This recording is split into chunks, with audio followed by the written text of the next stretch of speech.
इससे पहले की वीडियो में हमने देख लिया मोनोसेकेराइड का वर्गीकरण कार्बन परमाणुओं की संख्या के आधार पर और प्रकार्यात्मक समूह के आधार पर।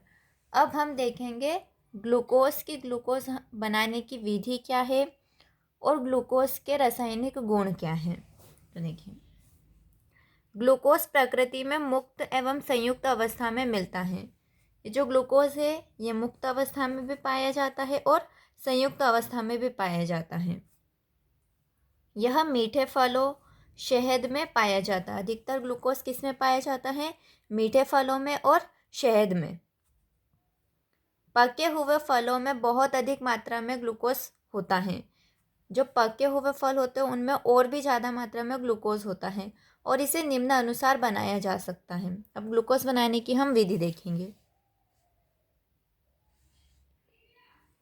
ग्लूकोज बनाने की विधि में पहले नंबर पर हम देखेंगे सुक्रोज से या फिर इच्छु शर्करा से ग्लूकोज किस तरह बनाया जाता है। सुक्रोज को इच्छु शर्करा भी कहते हैं। तो सुक्रोज को तनु HCl अथवा H2SO4 के साथ एल्कोहलिक विलयन में गर्म करने पर ग्लूकोज तथा फ्रक्टोज समान मात्रा में प्राप्त होते हैं। तो हमें यहाँ पर सुक्रोज का फॉर्मूला होता है C12H22O11। इस सुक्रोज का अपन को एल्कोहलिक जल अपघटन करवाना है।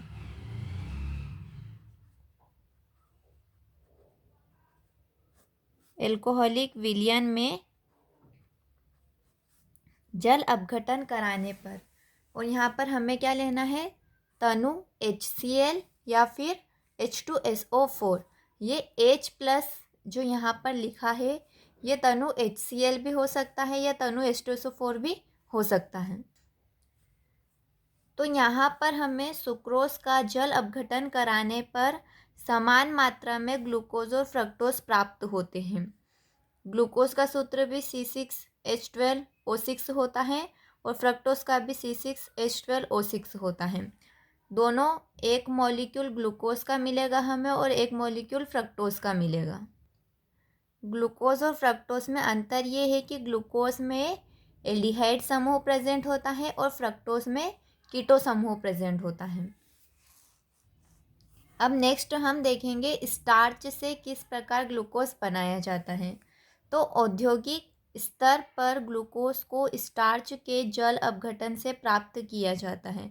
अगर हमें औद्योगिक स्तर पर यानी ज़्यादा मात्रा में ग्लूकोज बनाना है तो हम स्टार्च का जल अपघटन करेंगे। यहाँ पर जो C6H12O5 के जो N मॉलिक्यूल है ये स्टार्च है। स्टार्च का हम जल अपघटन करेंगे।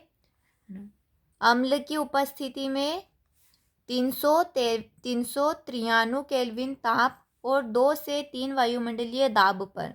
तो हमें ग्लूकोज के N मॉलिक्यूल्स प्राप्त होंगे। N मॉलिक्यूल C6H12O6 हमें ग्लूकोज के प्राप्त होंगे।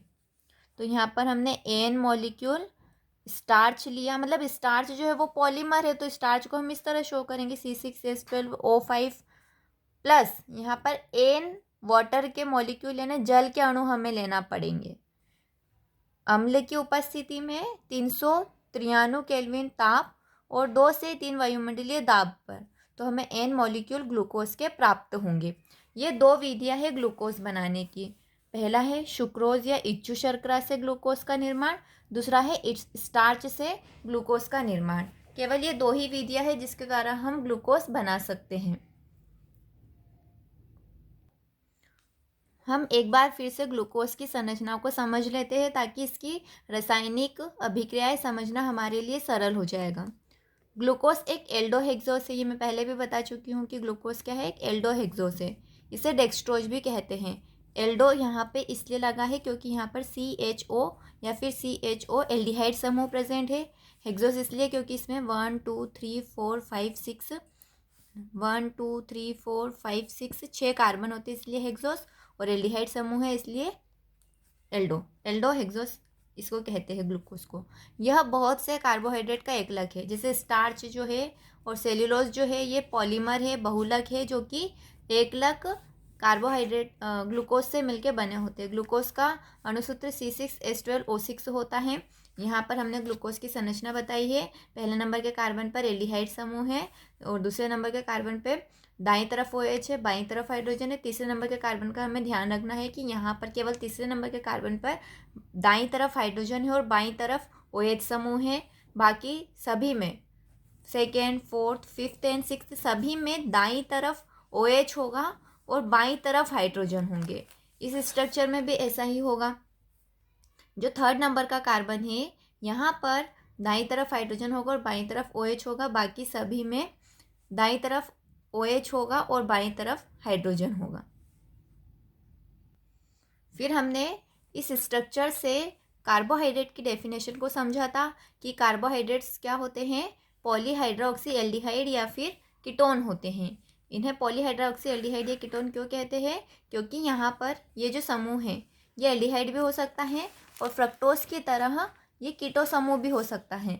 और पॉलीहाइड्रोक्सी हमने इसलिए कहा है क्योंकि इनमें बहुत सारे हाइड्रोक्सी समूह प्रेजेंट होते हैं। ग्लूकोज में 1 2 3 4 हाइड्रोक्सी समूह प्रेजेंट हैं, तो इसको हम क्या कहेंगे, पॉलीहाइड्रोक्सी एल्डिहाइड।